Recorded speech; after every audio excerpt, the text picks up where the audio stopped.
Hours of the Lycan Princess. Chapter 8. The wax seal cooled beneath Narah's thumb, imprinting Blue Moon's crescent crest into the dark blue pool with one concise press. She closed her eyes as the image set, feeling the residual heat against her skin and the quieter warmth of Freya's approving hum. "It is done," the wolf murmured. Narah exhaled through parted lips, folded the parchment and tied it with silver thread. Moonlight through the tower window painted pale patterns onto the desk's oak grain. She had spent half the night refining every sentence, firm yet courteous, accepting Ronan's invitation while laying out her own terms of mutual respect. Now there was no room left for second-guessing. She rang a bell. A young courier slipped inside, eyes widening at the sealed letter. "Carry this by swift hawk to Iron Crest. No delays, no detours," Narah said. The courier clutched the missive, bowed, and vanished down the spiral stairs. A breeze fluttered the tapestries. Narah rose, smoothing her riding jacket, midnight wool trimmed in silver, and strode toward the council chamber, heartbeat steady. Freya paced within, not anxious but vigilant, as though she too sensed the moment's weight. The long chamber already buzzed. Lucian leaned against the map table, arms folded. Elias stood ramrod straight near a tall window, half-armored and clearly uneasy. Celine arranged quartz runestones on a silk square. Their faint light pulsed like steady breathing. The king and queen occupied carved thrones at the head, regal but intimate this morning, more parents than monarchs. Talia and Maris sat together, quills poised over parchment. Lucien's brows rose as Narah entered, but he smiled. Encouragement, not surprise. She caught the flicker of pride in his eyes and felt her spine lengthen. When she took her place at the table's center, the low murmuring ceased. Her voice carried calmly into the hush. "I have sent my reply to King Ronan. I will travel to Iron Crest to explore this bond on our family's behalf." A rustle shivered through the room, some inhale of collective anticipation and caution. Lucian broke the silence first. "Then I stand with you. Your escort will be my best men and myself." Elias cleared his throat. "The path to Iron Crest is narrow, defensible on their side. If this invitation masks ambush—" "It does not," Narah interrupted gently but firmly. "I trusted enough to step forward, not blindly, but I will not approach a future bound by fear." The queen spoke, voice soft yet resonant. "We see your resolve, daughter. Yet let no one claim we sent you unprotected." She glanced at Elias. "Plan every contingency." Elias bowed slightly, though his shoulders remained tense. "I will drill the escort with winter protocols and silent hand signals." Celine lifted a luminous runestone between slender fingers. "The bond's resonance will intensify near Iron Crest. I propose a discreet ward to stabilize surges, a tracing of moon salt on your armor's lining, grounding energy should the bond flare unpredictably." Narah inclined her head. "I accept your guidance." Lucian stepped closer to the table, tapping a route marked in blue thread. "We'll ride north through Briarvale, skirt the low moor, then follow the river gorge. 2 nights camping in neutral territory before the Iron Pass. My scouts say that the forest remains quiet since our victory, but quiet is only comforting to fools. We'll keep double watches." Talia raised her quill. "Which horses?" "Athian stock. Sure-footed in snow," Lucian answered. "And we'll take Mistral for the princess. She responds well to wolf scent." Maris's eyes shone with something between pride and worry. "I'll pack enough provisions for mountain travel. Dried venison, pine needle tonic, frost salve for exposed skin." Elias's gaze sharpened on Narah. "And diplomatic gifts?" Narah nodded. "I've selected a ceremonial blade forged from the same star iron as our palace gates, a symbol of trust and strength." A faint smile tugged Celine's lips. "Star iron repels shadow curses. A prudent gift." Lucian waited a beat, scanning faces. Any objections remain between teeth, he said, not unkindly. No one voiced one. The king rose. Morning light caught silvery strands at his temple. You carry more than our crest, he said to Narah, voice quiet but firm. You carry our hopes that old wounds, between north and south, between hearts, might close. Narah met her father's gaze. I will carry them with honor. The queen reached down beside her throne and lifted a slim velvet box. Before you leave, one more token. She opened the lid, revealing a narrow band of platinum set with a single moonstone cabochon. Your grandmother wore this on diplomatic journeys. It glows faintly when near deceit. She extended it. Narah's throat thickened. She slipped the ring onto her finger. A subtle chill pulsed from the stone, then settled warm. It suits you, the queen said. Echoes of chairs sliding signaled the meeting's close. As scribes gathered parchments, Lycan threw an arm around Narah's shoulders, steering her toward the corridor. Half the council's afraid, half ecstatic. And you look like you'd been planning this since breakfast. Narah smiled. Since last night, actually. Lucian's touch tightened. We'll make a short procession through the courtyard at dawn, then move fast. No fanfare. Agreed. Elias approached, low voice carrying urgency. I want you armored, princess, not in silk. She'll wear travel leathers, and Lucian assured. Elias accepted that with a curt nod and strode off, already listing supply checks. Once he was out of earshot, Narah leaned into her brother's warmth. You trust this? I trust you, he said, and I trust my sword. They parted at a junction, Lycan to coordinate scouts, Narah to her rooms. Freya's presence walked beside her like a second shadow. Caution breeds respect, Freya observed. And respect breeds negotiation, Narah replied beneath her breath. In her chambers, Maris and Talia awaited amid an explosion of saddlebags, rolled cloaks, and folded maps. Maris's hands fluttered over each bundle. These herbs reduce frostbite risk. This salve eases saddle sores, and she held up a small packet wrapped in embroidered linen. Lavender, to calm nerves. Thank you, Narah said, hugging the older woman. Maris's plump arms squeezed tight. Talia unrolled a warm, fur-lined cloak the hue of midnight. For elegance. Then she produced a dagger in a boot sheath. And for less elegant necessity. Narah raised an eyebrow at the blade's wicked curve. Did Elias approve? Elias is busy counting arrows, Talia said with a grin. Besides, you're deadlier with your twin swords. This is just insurance. Narah laughed, momentarily lightened. They spent an hour fitting harness straps over Narah's shoulders, adjusting the weight balance of her short swords and tucking the lavender sachet into an inner pocket. After lunch, simple barley stew and travel bread, Narah crossed the courtyard to meet Lucian for final drills. Snow clouds banked in gray ridges beyond distant treetops. Lucian tossed her a wooden sword, then lunged. Each blow rang like chimes. Freya flowed into Narah's limbs, guiding steps. Breath steamed in the chill, heartbeats sinking between siblings. Finally, Lycan lowered his practice blade. Tomorrow we ride. Ready? Narah wiped sweat with her sleeve. Yes. She swallowed, voice softening.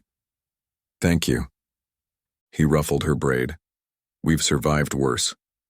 Celine stepped from a cloister arch. A moment, princess. She produced a coiled silver chain from a velvet pouch, delicate links studded with tiny moonstone chips. Wear this under your cloak. It's etched with a binding rune that harmonizes with Freya. Should dark magic attempt to split you from your wolf, the chain will hum a warning. Narah accepted the gift, draping it around her neck. A faint vibration tingled against skin. Freya's mental murmur smiled approval. Useful. Celine handed Lycan a crystal vial. Essence of starbark. Break if shadow curses appear. Lycan pocketed it with a grunt. Hope we won't need that. Night fell quickly, stars veiled by thickening clouds.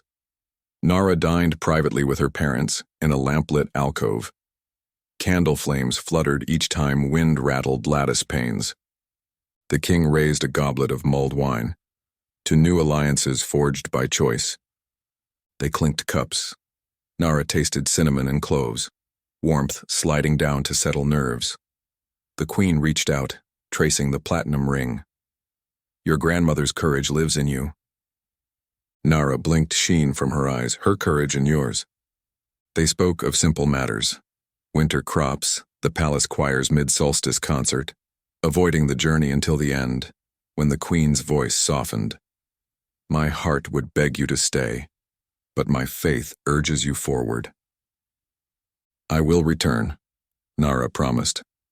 Afterward, she walked the quiet halls. Marble floors shimmered in torch glow, each step echoing far ceilings. Talia intercepted her near the library with a folded blanket, thrust it into her arms.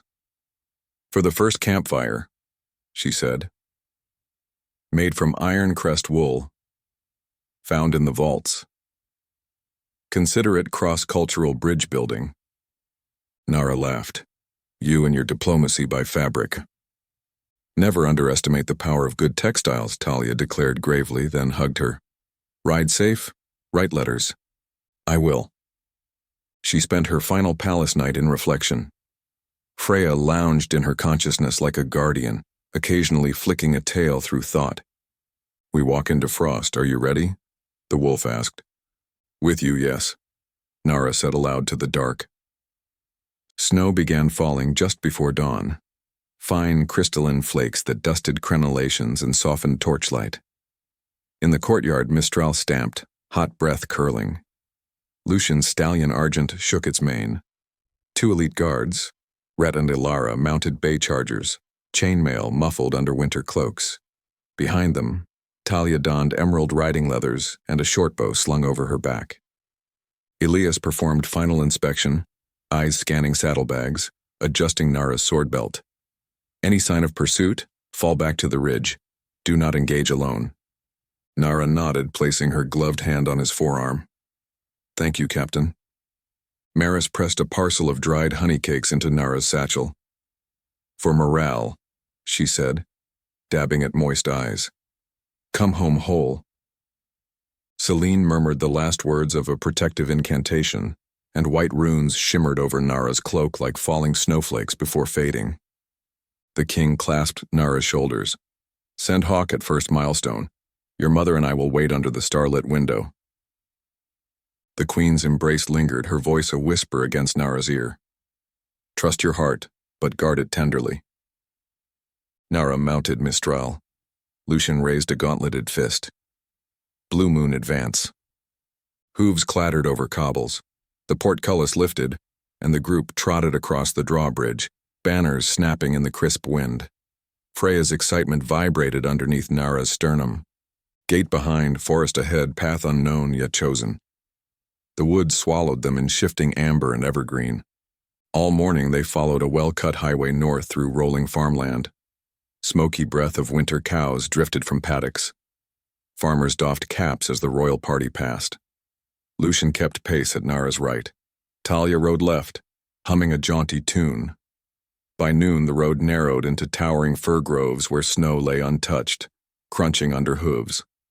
Narah breathed the mingled scents of pine resin and cold earth. "Feels like another world," she said. Lucian nodded, scanning branches. "Fewer villages now. We'll make camp at Briarvale Crossing." Freya whispered, "The land shifts, but heartbeat remains." Afternoon light slanted through needles, dappling the path. At a bend near a frozen brook, Narah dismounted to water the horses. Lucian knelt to splash his face.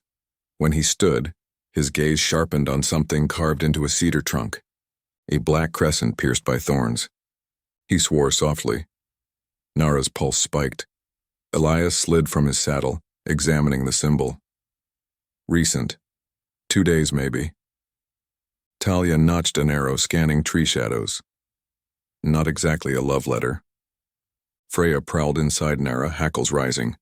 Elias shook his head, jaw tight. "We double watches tonight." They pressed on under a deepening gray sky, Narah felt the weight of watching eyes but saw none. At sunset, they reached Briarvale Crossing, a stone bridge spanning a narrow gorge where a half-frozen river whispered beneath ice. Lycan chose a clearing sheltered by spruce clusters. Ilara and Rhett erected a canvassed lean-to while Talia coaxed sparks onto dry twigs, breath visible in the raw air. They ate venison strips and Maris's honey cakes, warmth spreading from stomachs. Narah sat on a log, hands cupped around a tin mug of root tea, listening to the forest's hush. Occasionally, a distant crack echoed, ice shifting or perhaps a stealthy footfall. Freya's ears stayed perked. When the fire burned down to embers, Narah retreated to her bedroll, cloak wrapped tight. Lycan and Rhett took first watch. She fell asleep to murmured guard calls, hoarse snorts, and Freya humming low lullabies in her mind. Sometime in the night she woke to Lucian's gentle shake. "Shift change," he whispered. Snowflakes dusted his dark hair. Narah rose quietly, letting Talia crawl into her emptied bedroll. She joined Lycan by the dying fire, feeding a pine branch to coax flame. "Anything?" she asked. "Only wind," he replied, but unease clouded his eyes. "And a faint drum echo south of the gorge. Could be river ice, but maybe scouts." Narah scanned the black tree line. Freya's keen senses found nothing but a lingering metallic scent, fading quickly. Still, it left her alert long after she returned to bed. Dawn painted mountain peaks rose gold as they broke camp. The forest thinned, revealing rugged foothills under sweeping cloud shadows. Narah's breath plumed in the chill. By midday, snow deepened, horses crunching through drifts. The air sharpened, laden with minerals and the distant promise of storms. At the second campsite, an abandoned hunter's lean-to offered partial shelter. Lycan ordered a perimeter sweep. Narah and Talia gathered deadfall branches, while Freya's quiet guidance told Narah where to step without sinking knee-deep. They returned with arms piled high. Elias stood over a discovered cairn, stones stacked in triangular shape, bearing the same thorn crescent mark. "Twice in 2 days," Lycan muttered, jaw tight. "Someone leaves a trail." "Or a warning," Narah said, pulse steady but cold. That night wind howled through the pines, flinging snow across smoldering embers. Freya wrapped mental warmth around Narah's thoughts, murmuring that danger stalks all journeys worth choosing. Morning broke under iron clouds. Snow whipped sideways as they continued north, the trail now a narrow winding cut through granite walls crusted in ice. Hooves slipped. Riders leaned forward. Talia pulled her cloak tight, nose red. By mid-afternoon, the slope dropped away to reveal a valley ringed by jagged peaks. The approach to Iron Pass. Shadows gathered where cliffs loomed high, pale pillars etched by centuries of wind. "There," Lycan said, pointing to a narrow cleft between walls of slate. "The pass." As they entered, the wind died, replaced by an eerie hush. Rock walls towered like cathedral columns. Snow banked along the path, and icicles hung from overhangs like crystal lances. Narah's breath caught. Not in fear, but in wonder. Freya's voice warmed. Stark and beautiful. Halfway through the gorge, silhouettes emerged. A line of warriors clad in black iron, wolf fur collars, faces obscured by half-masks carved with snarling fangs. They leveled pikes across the path. "Halt," the lead guard barked, voice echoing off stone. "State your purpose." Lycan reined up, hand on hilt. Ilara and Rhett flanked Narah, weapons half-drawn. Snowflakes spiraled between stilled parties. Narah nudged Mistral forward, cloak billowing. "I am Princess Narah of House Blue Moon. I come at King Ronan's invitation." Her voice rang strong against the cliff walls. The guards shifted, uncertain. One whispered to another. The leader raised his pike. "Proof of invitation?" Narah guided Mistral another pace. Freya's steady confidence held her posture tall. "My presence is proof. The bond calls whether scroll or seal precedes it." A murmur rippled through the warriors. Several adjusted grips on spear shafts. Tension thickened like gathering storm clouds. Lucian's stallion sidestepped, ears pinned. Talia's bow lifted a hair's breadth. The guard captain looked ready to counter when a low horn note rolled across the pass, deep, resonant, demanding. Every head turned upward. Atop a ridge silhouetted against swirling snow stood Ronan. Fur cloak whipped around him, armor darker than night under clouds. An enormous slate-gray wolf, half again the size of Freya's mind shape, paced at his side, breath misting. Behind him, a wedge of warriors held torches that guttered in the wind. Ronan raised one hand. The guards below lowered weapons instantly. His eyes locked onto Narah's across the distance, and the bond thrummed alive like a struck chord. Heat flooded her veins despite the cold. Freya's low, triumphant growl vibrated in her chest. Ronan started down the icy slope, each step deliberate. Snow swirled around him, torchlight flickering across metal. Under the howl of wind, Narah heard the faint crunch of his boots, the distant snap of his cloak, and her own steady breath. "He came to meet us at the gate," Freya whispered. "Let's see if he'll open it." Narah swung down from her saddle, boots sinking into powder. She took one step toward the descending king, heartbeat thunderous in her ears, cloak swirling. The icy pass and every watching warrior vanished from her awareness. Only Ronan's storm-colored gaze remained. She lifted her chin, ready to speak. Then the chapter of her journey snapped shut mid-sentence, leaving the next word suspended in breath and snow. Ronan's boots ground through the fresh powder, each step slow, deliberate, the measured approach of a king accustomed to commanding every gaze. Cold air funneled through the narrow gorge, tugging wisps of Narah's braid across her lips, carrying the clean scent of iron-rich stone and pine-pitch torches. Every crunch of Ronan's tread echoed twice, once from each cliff wall, pulsing in time with her heartbeat. Lucian inched closer to her left flank, gloved fingers hovering near his sword hilt. Behind them, Talia's bowstring tightened with a soft creak. Neither of them spoke. No one dared fracture the charged silence. Halfway down the slope, Ronan raised one gauntleted hand.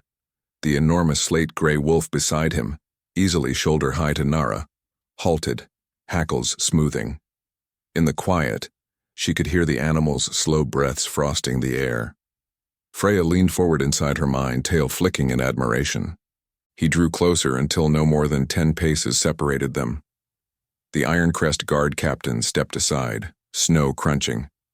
Ronan's gaze swept over Narah's companions, Lucian, Talia, the 2 elite guards, then fell on Narah with unmistakable gravity, as though the rest were backdrop to a single focal point.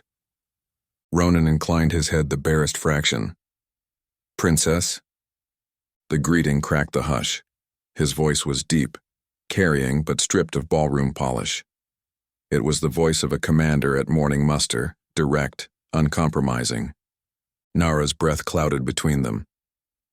"King Ronan." She dipped her chin in return, fighting the urge to step forward another pace. The bond thrummed like wildfire seeking oxygen, yet she held herself still, shoulders square beneath her cloak. "What brings Blue Moon Princess to Iron Pass so swiftly?" His gray eyes searched her face, but something, respect or caution, kept him from adding more. "I accepted your invitation," she answered evenly. She motioned to Lucian. "My brother has led a small escort to ensure diplomatic courtesies." Lucian offered a tight nod. "We request safe passage to your court." Before Ronan could respond, a metallic twang sliced the air. Lucian jerked his head up. An arrow hissed between cliffs, buried itself in the packed snow less than a foot from Narah's boot. "Shields!" Elias barked, vaulting from his charger. Iron Crest warriors snapped pikes into defensive arcs. Instinct propelled Narah sideways, cloak swirling. Lucian's twin blades rang free. Talia's arrow was knocked and loosed in the same heartbeat, disappearing into crags above. A second bolt clattered off Ronan's shoulder pauldron, deflected by the curved steel. He didn't flinch. "North ledge," he snarled, voice a sudden whip crack. His soldiers fanned, some shifting mid-stride. limbs elongating, fur sprouting to scramble up icy rock in half-wolf war forms. Freya surged. Narah felt claws itching beneath her own skin but held back. This was Iron Crest ground, and their defensive action. Instead, she scanned the jagged ridges. A flicker, cloaked figure darting between boulders. Thorn Crescent? She wondered. Snow puffed where Talia's second arrow struck stone, missing its mark. Lucian growled in frustration. Ronan's massive wolf partner lunged up an adjoining slope, paws finding grip where a horse would have slipped. A pained yelp echoed. Then stillness. Moments later, the wolf reappeared, jaws red. It padded to Ronan's side, tail high, amber eyes, fixed on the heights. Ronan turned back toward Narah. Threat neutralized for the moment. He surveyed the shaken escort, eyes narrowing at the thorn crescent sigil charred into the fallen arrow's shaft. He snapped it in two. Their reach grows bold. They marked trees along our route, Lucian said. Ronan's jaw set. We'll sweep the ridge once you are within the walls. He lifted his gaze to Narah, and the iron tension returned, unmarred by the brief skirmish. The pass is no place for parley. Walk with me. My fortress lies another mile. Narah stepped forward, matching his stride as he moved down the trail, leaving the Iron Crest guard captain to coordinate patrols with Elias. Freya prowled delighted beneath her breastbone, side by side at last, albeit in wary silence. Talia whispered to Lucien, I suppose that's permission. Lucian sheathed blades with a grunt that might have been yes. Snow deepened along the narrowed path, crunching under hooves and boots. She kept Ronan in peripheral view, the breadth of his shoulders, the way his hand settled briefly atop the wolf's broad head. Silent communication. After a moment he angled closer, voice pitched so only she could hear over the wind. You brought fewer soldiers than I expected. I chose trust, she replied, though some would call it foolish. Not foolish, he said after a pause. Daring. She detected no mockery, only fact. It warmed her more than the heavy cloak. They emerged into a bowl-shaped clearing ringed by basalt pillars, natural ramparts. Beyond, a fortress carved into the mountain rose, towers capped in dark stone and banners snapping. Torches lined the approach, their flames haloed by whirling snow. The gates stood open, but dozens of warriors watched from battlements, bows dipped but tense. Narah's escort slowed, awed. Ronan raised a hand, signaling the watch to hold. He stopped beneath the shadow of the gate, turning to her fully. Inside these walls my word carries. He hesitated, features tightening in an echo of vulnerability, quickly masked. If you feel threatened, speak.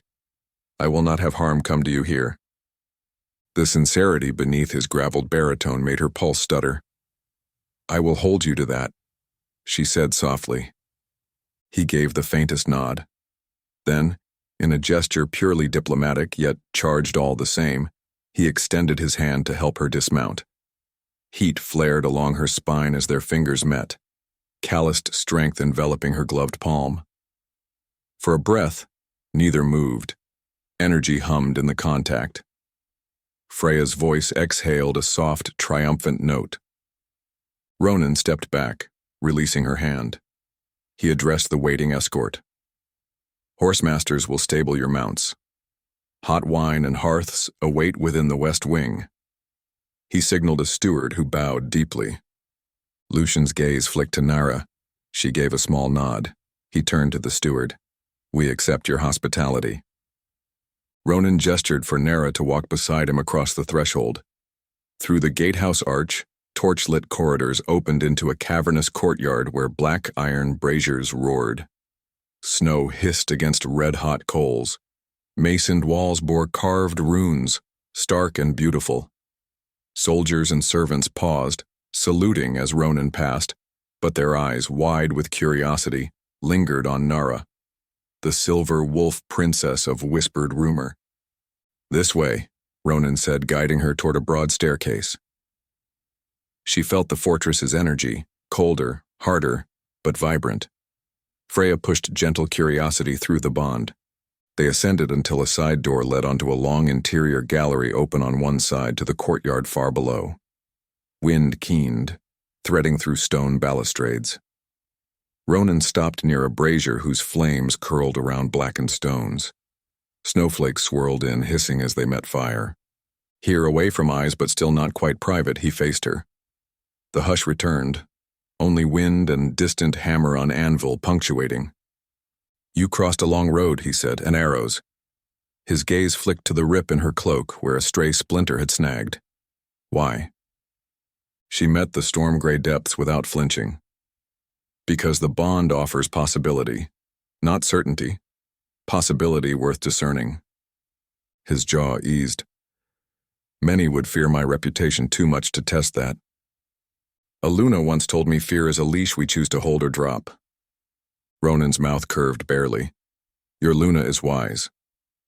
"She was my mother," Narah said, fingertip brushing the hidden ring.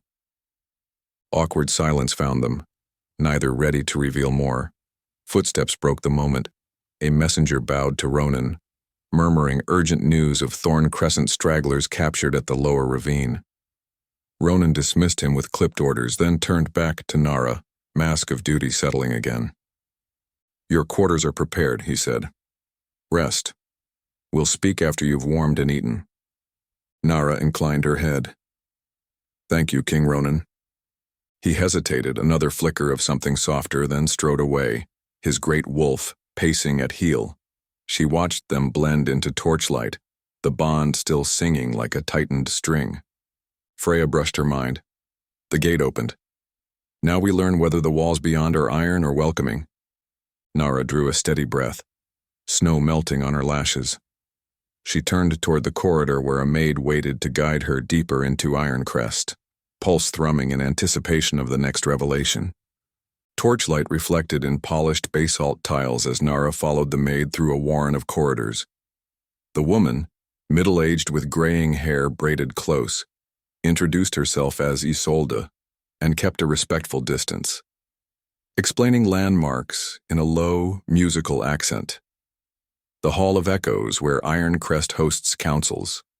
The Armiger's Court for weapon practice. The Healing Wing, perfumed with spruce salve.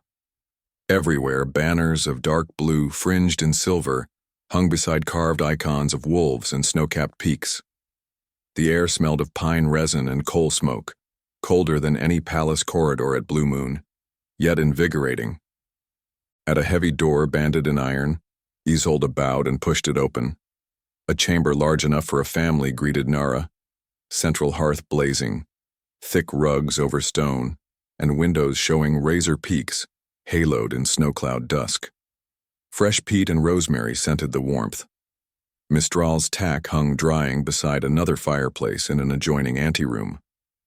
"A bath is being drawn," Isolde said, gesturing to a copper tub steaming behind a folding screen. "Chef suggests venison stew with juniper bread for supper. If you prefer otherwise, I shall see to it." "This is generous," Narah replied, unfastening her cloak. Snow fell off in soft clumps. "King's orders," Isolde said, gaze gentle but searching.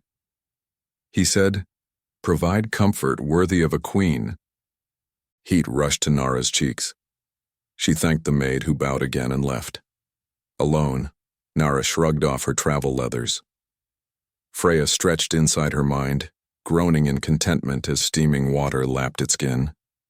Muscles loosened, bruises from the journey throbbed pleasantly under warmth. "He honors us," Freya observed. "Honor may share chambers with strategy," Narah murmured, leaning back. "We remain watchful." Once clean and wrapped in wool robe, she found a tray waiting, earthen bowl of thick stew, bread rounds, a small crock of honeyed roots. She ate standing by the window, watching wind whip banners along the inner wall. Down in the courtyard, Lucian supervised the unloading of supplies. Talia gesticulated at Iron Crest grooms, ensuring her mare was blanketed properly. Ilara inspected arrows with an Iron Crest fletcher, exchanging nods despite language barriers. Narah's chest warmed. Her people adapted quickly. A soft knock preceded Lucian himself. "Permission to enter?" He eyed her half-eaten meal. They feed you like a mountain bear. Sit, she said, pouring him mulled cider from a glazed pitcher. What news? Stable secure. Men quartered 2 levels below. Iron Crest soldiers rough but efficient. He sipped, then glanced around. Your chambers outrank mine, Princess. She smiled. Perks of diplomacy. It faded.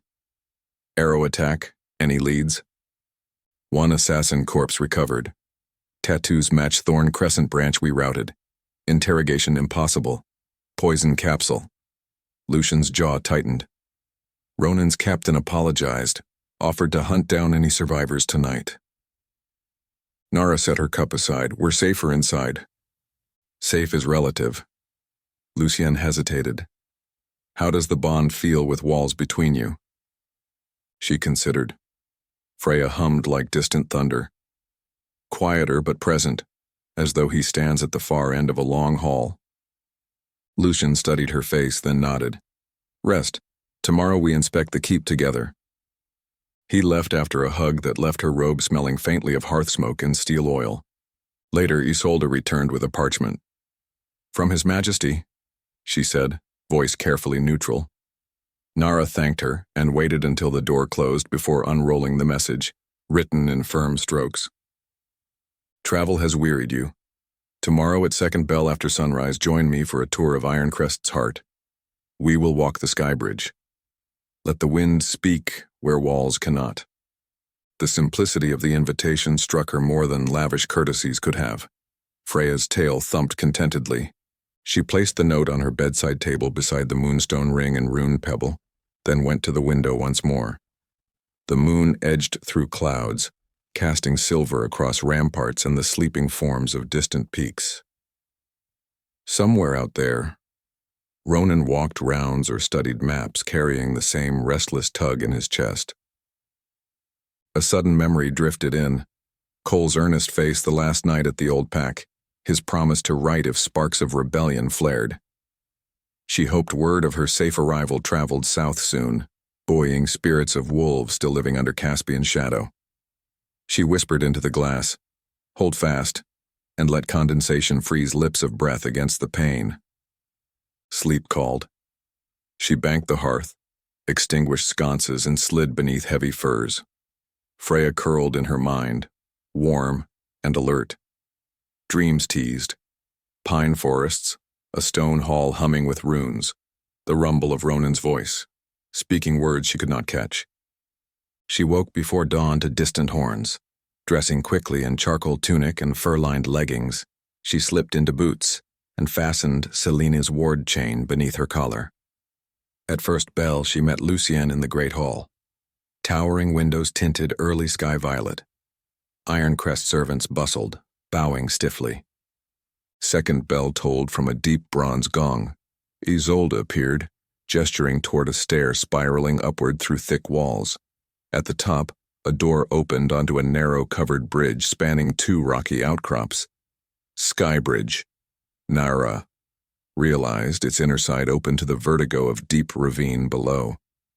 Wind cut cold and sharp, flinging snow in glittering veils. Ronan stood at the midpoint, cloak snapping. When Narah stepped onto the bridge, the world contracted to the rhythm of boots on stone. Lucian remained at the archway after one glance from Ronan's guard.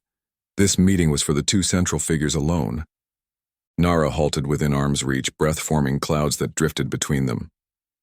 "Morning finds you well, I hope," Ronan said, voice softer than she expected in the whipping air. "Rest and food were generous," she answered. He nodded toward the vista, peaks serrated against rose dawn. "Welcome to the roof of the realm." For a moment they said nothing, sharing the hush broken only by wind. The bond pulsed, warm despite frost. Ronan turned, gesturing for her to walk. Floor stones were dusted in icy powder. He offered an elbow for balance. She hesitated, then accepted. Energy jolted through contact, but she steadied. They walked slowly, wind tugging hair and cloak. Below, the ravine swallowed sound, a white abyss. Ronan finally spoke. Assassin crest on the arrows comes from a thorn crescent splinter cell that fled north 2 summers back. I thought them crushed. They mark trees along my route, she said, meaning they watch both our courts. He frowned. Together we can corner them. She studied his profile, sharp as chiseled granite tempered in storm. Together is a large word. A shadow of wryness passed his mouth. Larger than trust, smaller than fate. Freya's chuckle rippled. Narah answered with a sideways glance. I appreciate measured metaphors, she said, but clarity more. He stopped near a break in the wall where the bridge flared into a small outlook balcony. The wind stole their breath for a moment. Clarity, then. He met her eyes. This bond pulled me like a tide, but a king cannot drift on tides. I bid you here so choice could walk alongside compulsion. Her pulse tapped faster. I want choice too. She drew a tremulous breath. I was tied once to a mate who wielded destiny as a weapon. I heard, he said, voice low. Caspian is a fool. He traded a crown jewel for fool's gold. Heat flared in her cheeks as much from anger at memory as from the blunt praise. She looked away to the snowy panorama. I need time to understand what we are, Ronan. Allies? Something more? Time is yours, he said after a pause. But while you are here, walk my halls. Speak to my people. Feel this land. Decide if you can live amid hard stone and winter's teeth. She faced him again. And you will do the same when you visit Blue Moon. His mouth curved almost into a smile. When I do, I fear warmer sunsets may melt my resolve. Wind whipped silver strands of her hair across her face. He reached, hesitated, and tucked them behind her ear. Fingers brushing skin, leaving sparks. Neither spoke for several breaths. Freya hummed, a note of approval and challenge. A distant clamor echoed behind them.